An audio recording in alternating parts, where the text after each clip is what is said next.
Bom dia, gente, tudo bom? E aí, com saudade? Não pode mentir, viu? Bom, nós vamos iniciar nossa aula. Vocês têm tido aula de português, mas não estão tendo aula de artes. Então, nós estaremos iniciando, a partir de hoje, nós estaremos vendo, de vez em quando, algumas aulas de artes, tá certo? E qualquer dúvida, vocês entram em contato comigo. Bom, a primeira que nós estaremos abordando é a arte grega. Eu vou ser bem rápida para não ser longo o vídeo, então eu já vou entrar logo direto no assunto, não vou ficar logo conversando muito não, certo, gente? Vamos ver aqui o que é que a gente tem da arte grega, né?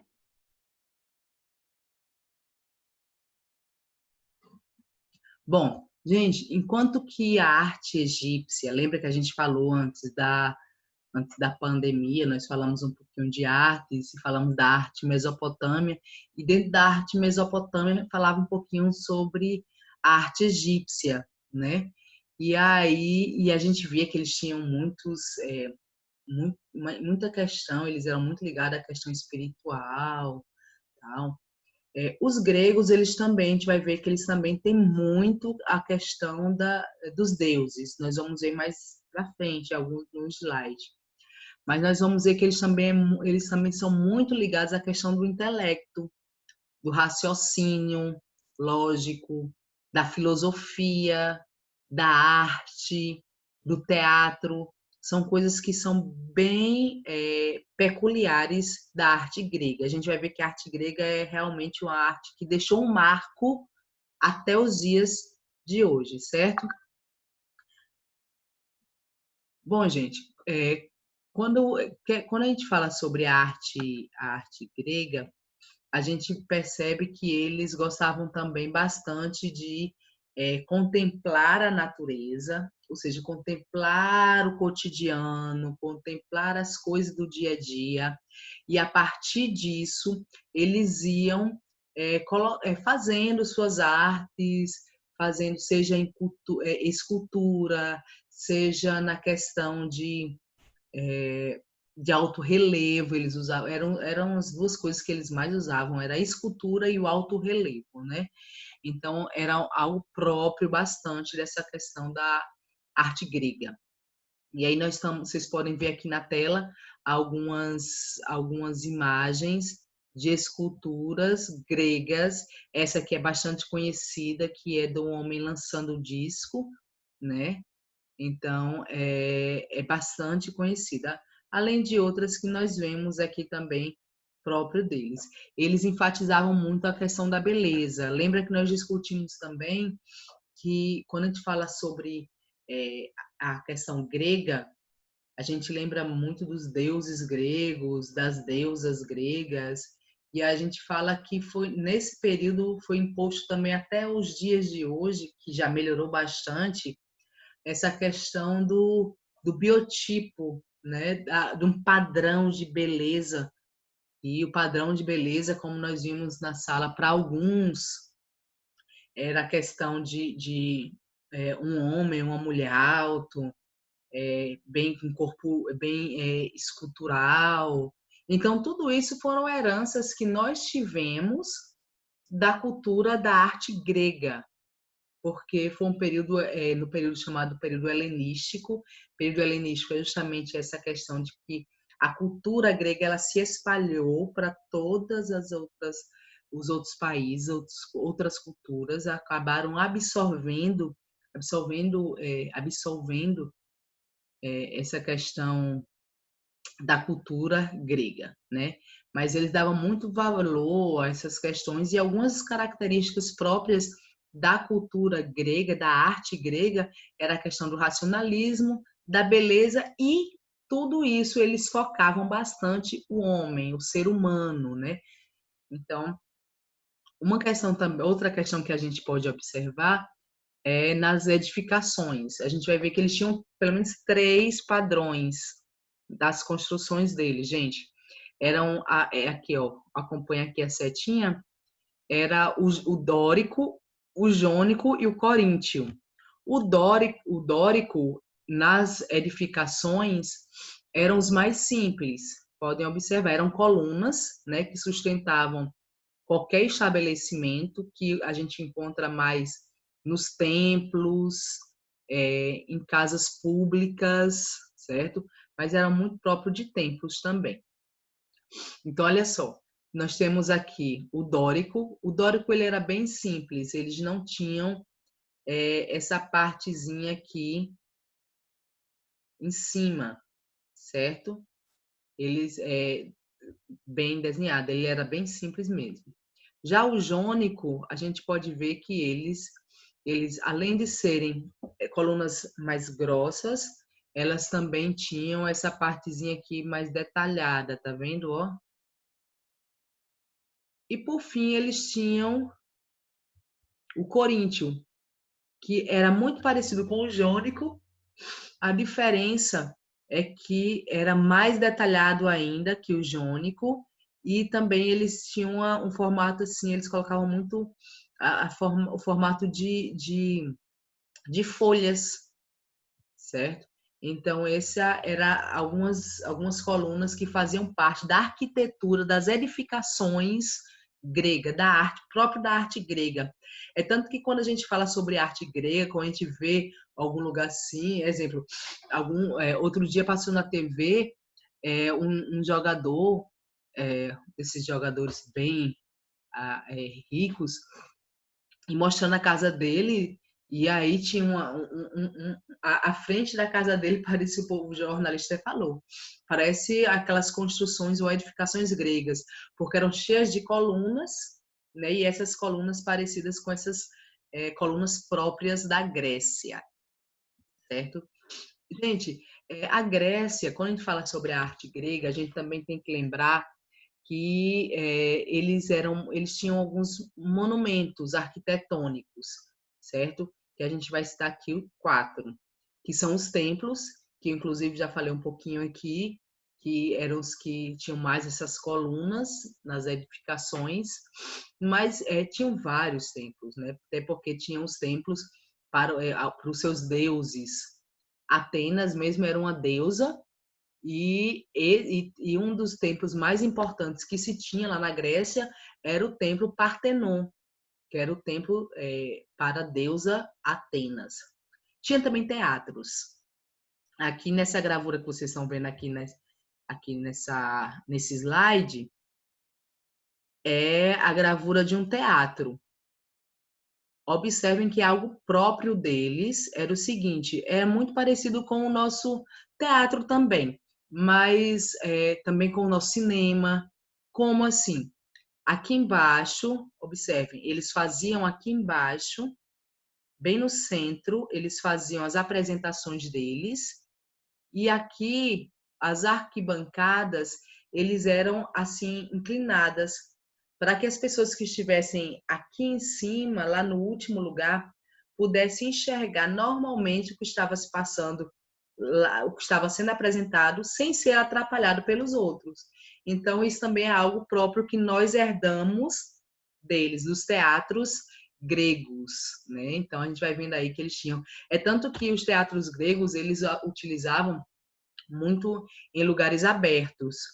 E como eram feitos alguns em lugares abertos, eles aproveitavam as montanhas para que construir as arquibancadas nas montanhas, para que cada degrau fosse feito assim, já que ele já tinha o declínio, né, das montanhas, então eles iam construindo os degraus na subida da montanha, certo?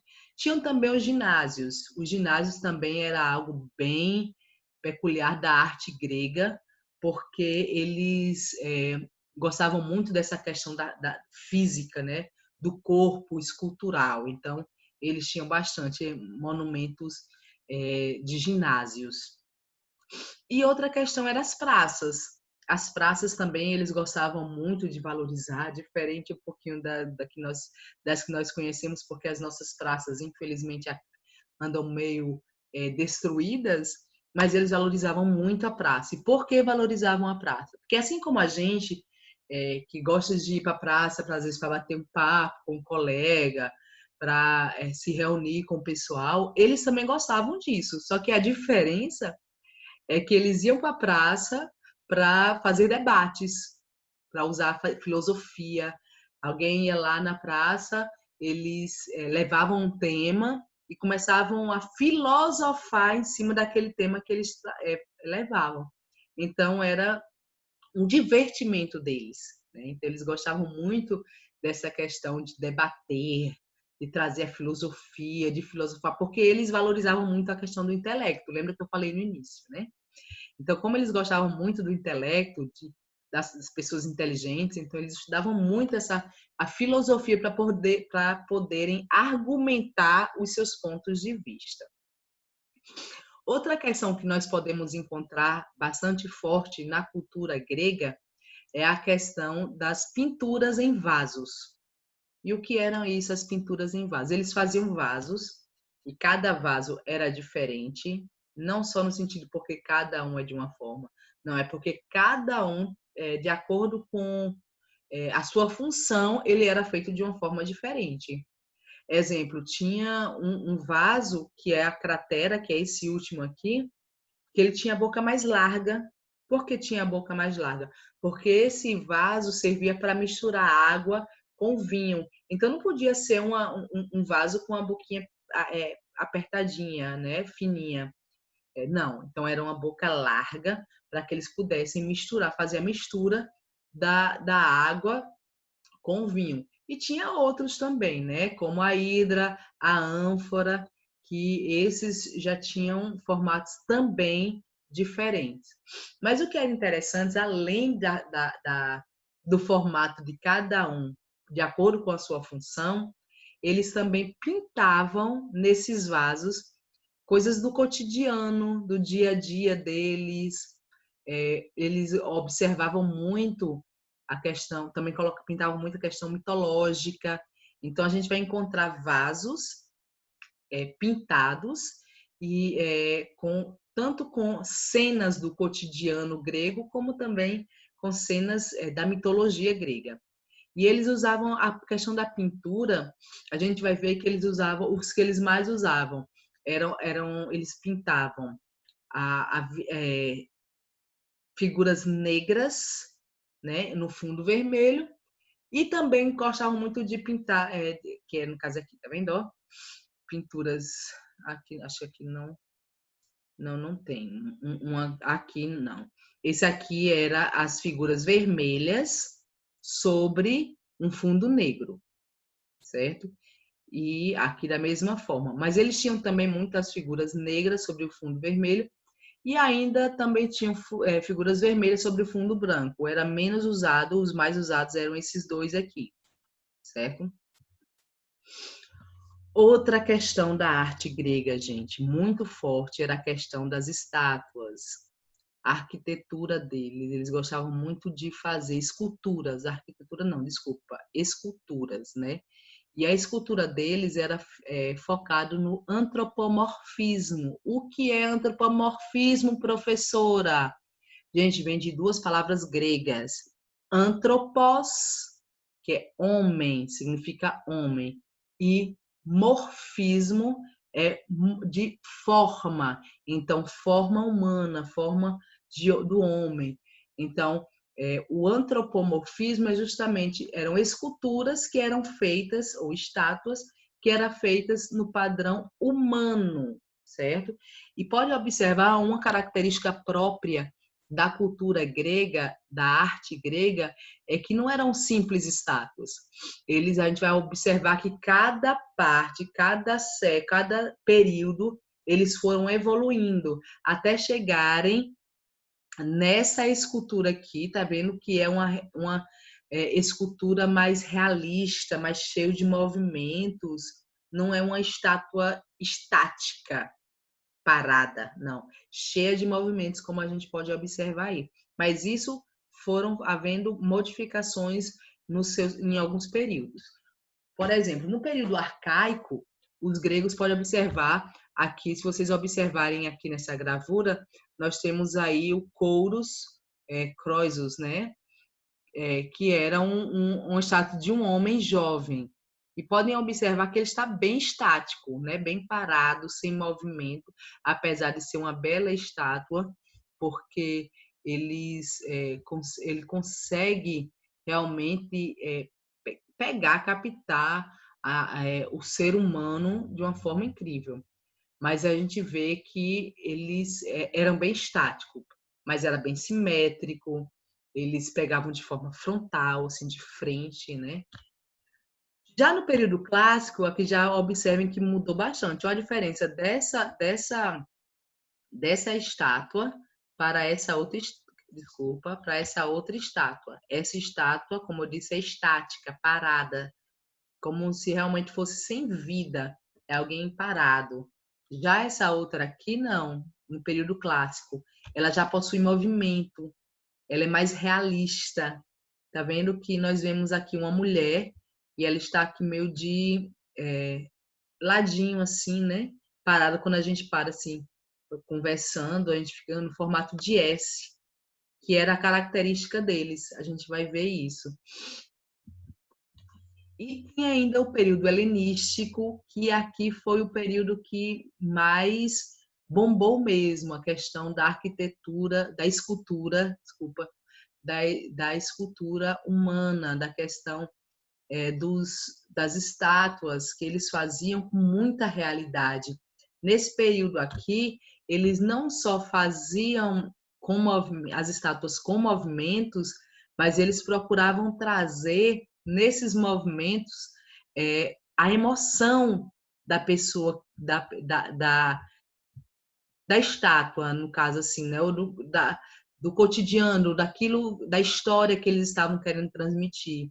Ou seja, se alguém aqui sendo morto, eles faziam na escultura uma cara de um rosto com uma realidade mais triste, mais acabada, e o outro com raiva, quem estava matando. Então, assim, ele é quem vê o maior realismo nesse período helenístico, no que diz respeito à escultura, né, grega. E aí nós temos uns mestres da escultura clássica grega. Nós temos alguns. Lembra que eu falei que aí no período clássico, eles começaram a fazer, foi quando começou a ter movimentos. E eles firmavam muito no S, como a gente para meio assim de ladinho. Então, Praxíteles, ele foi um grande escultor, né? Ele foi celebrado pelas praças das suas esculturas. Então, nós temos aí duas esculturas, mais ou menos nesse formato que eu estou dizendo para vocês, formato de S. Nós tínhamos também Policleto. Esse aqui já começou a observar mais a questão de proporção, a proporcionalidade do corpo humano com a cabeça humana. Como é que a gente vai fazer? Vai ser desproporcional? Aqui começaram a se preocupar mais com essa questão. Então, observem aqui que ele coloca pelo menos 7, como se fosse 7 vezes o tamanho de uma cabeça. Mais ou menos isso. E já temos também Fídias, talvez o mais famoso de todos esses escultores. Por quê? Porque foi ele que realizou toda a decoração do templo que nós falamos, da deusa Atenas, né? Paternon, o templo Paternon. Então, ele fazia muitas esculturas, relevos, autorrelevos também eles faziam, certo? E tinha Lisipo. Lisipo aqui ele já conseguiu ver como realmente é a medida ideal do corpo. Ao invés de ser 7 vezes o tamanho de uma cabeça, são 8 vezes o tamanho de uma cabeça que ele começou a colocar aqui. E também sempre focando movimentos. Eles sempre gostavam de focar isso. Miron. Miron também ele é bastante conhecido porque tem muito essa questão por causa dessa escultura dele, essa estátua dele, né? Que é Discóbolo, que era um homem arremessando um disco. Tenho certeza que todos vocês conhecem essa famosa estátua. Então, são estátuas próprias da arte grega. Observem sempre que não é uma estátua estática, mas são aquelas estátuas que trazem movimento. Eles gostavam muito de mostrar isso. Gente, e aqui a gente entra na questão bem interessante da cultura da arte grega, que é a questão teatral. Era muito forte o teatro na cultura grega. Então, nós vamos ver que eles usavam muitas máscaras, eles usavam roupas para fazer as encenações. Muitas vezes eles colocavam até mesmo um cenário, ou seja, coisas que hoje nós temos, que nós fazemos. Quando nós vamos fazer um teatro, nós utilizamos um cenário, nós trocamos de roupa, nós às vezes nos maquiamos, tem alguns que usam máscaras, e isso era algo, hoje pode ser algo bem comum, mas nessa época não, era algo próprio da cultura grega, da arte grega. Eles começaram a desenvolver esses rituais artísticos, da dramaturgia, né? A comédia, o drama. Então, eram coisas próprias da arte grega. E dois dramaturgos bem importantes dessa época foi Ésquilo e Sófocles, que eram dramaturgos que tiveram uma grande contribuição para a história grega na arte, que eles focavam também bastante na tragédia e na comédia, assim como toda a arte grega no seu teatro. Gente, o teatro grego, ele surgiu a partir da evolução das artes e cerimônias gregas, como, por exemplo, a festa em homenagem ao deus Dionísio, que era um deus do vinho e das festas. Como tinha essas festas, então começaram a fazer alguns teatros em homenagem a eles. E aí os jovens dançavam, cantavam, para dentro do templo deste Deus, oferecendo-lhe vinho. Com o tempo, essa festa começou a ganhar uma certa organização, sendo representada sendo como foco divertir as pessoas. E foi aí que foi surgindo a questão do teatro, certo? Essa questão aqui eu já falei, que lá no início, que eles às vezes construíam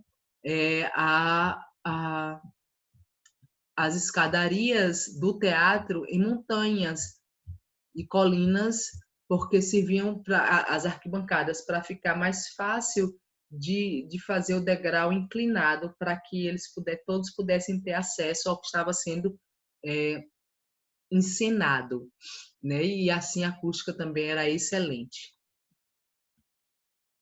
Bom, então a gente vê que eles focavam muito essa questão dos deuses, homenageando, né, os deuses, homenageando fatos heróicos, traziam críticas políticas bastante.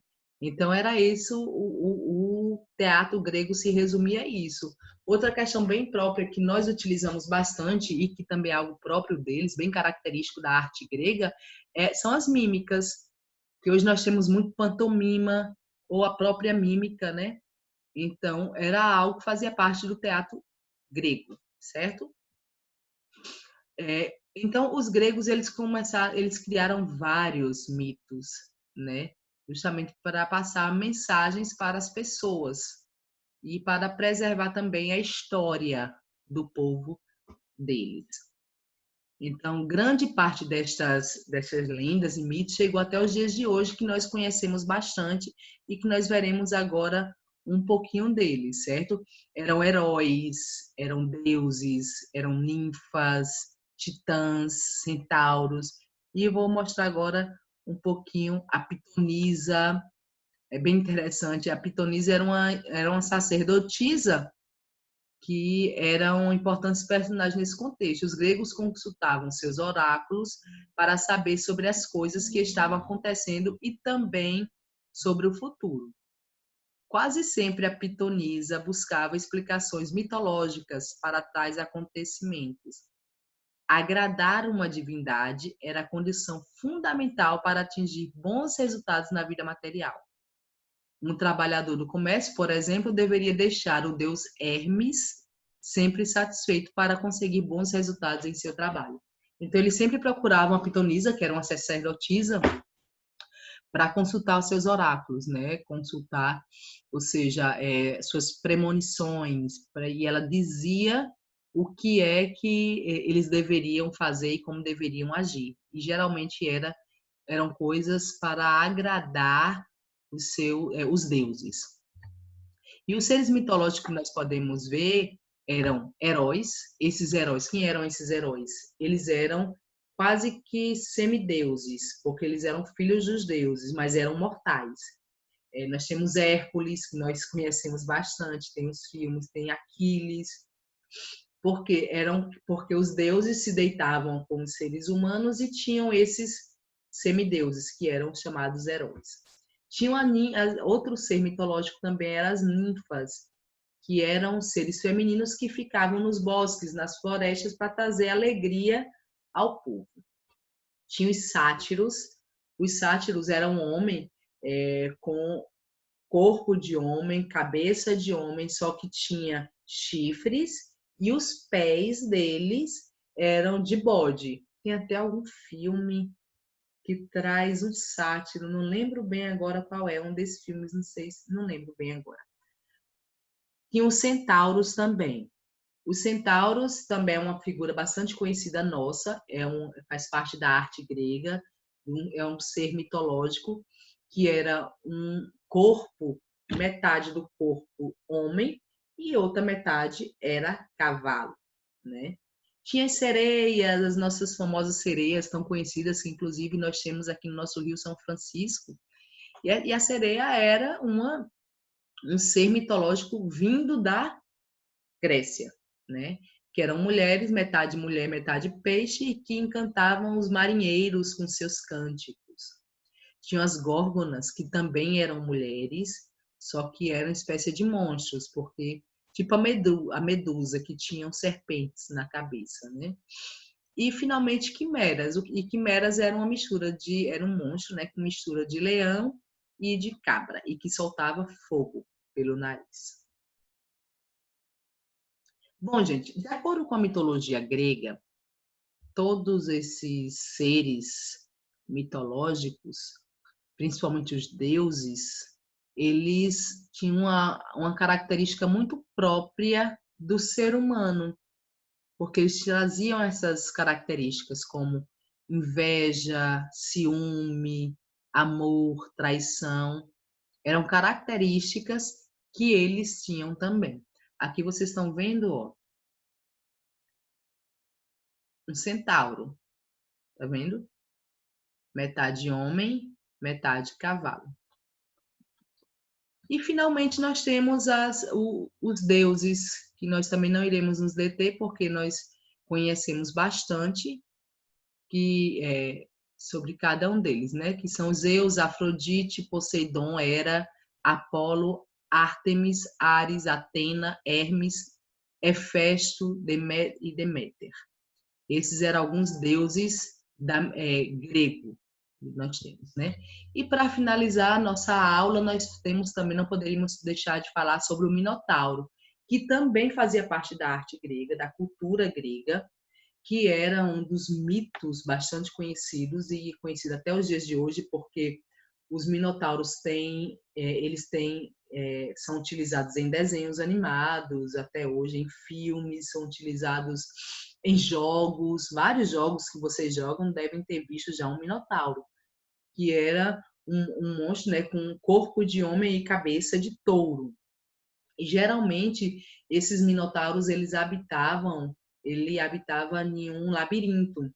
E as pessoas iam às vezes para matar esse minotauro e podia acontecer duas coisas: ou eram mortos pelo minotauro, ou se perdiam no labirinto e não conseguiam mais voltar. Só que conta a lenda que certa vez o filho de um rei, Egeu, que o nome dele era Teseu, alguns já devem ter ouvido essa história, ele resolveu ir enfrentar um minotauro. E para isso ele recebeu da filha do rei de Creta um novelo de lã e uma espada, e foi enfrentar esse Minotauro. E o que acontece? Lembre que eles usavam muito o intelecto, né? Ele pegou esse novelo de lã, amarrou a ponta dele no início do labirinto e foi atrás do Minotauro. E aí ia desenrolando e a linha, o novelo de lã ia ficando por onde ele passava. Quando ele encontrou o Minotauro, ele lutou com o Minotauro e matou o Minotauro com a espada que ele tinha. E ele não se perdeu, por quê? Porque ele havia deixado o rastro, ele havia marcado o caminho de volta com o novelo de lã. Então, essa é a história, né? Então, ele pôde percorrer o caminho de volta. Gente, esse é um pouquinho da arte grega, certo? E logo depois eu estarei passando para vocês o que é que eu vou querer. Vou passar uma atividadezinha para vocês e depois eu quero que vocês me enviem, tá certo? Então, nós vamos ficar por aqui. Vamos ver aqui, deixa eu parar aqui compartilhamento, pronto. Nós vamos ficar por aqui e em um próximo momento a gente vê outras questões, outras artes, tá certo? Até mais, tenha um bom dia.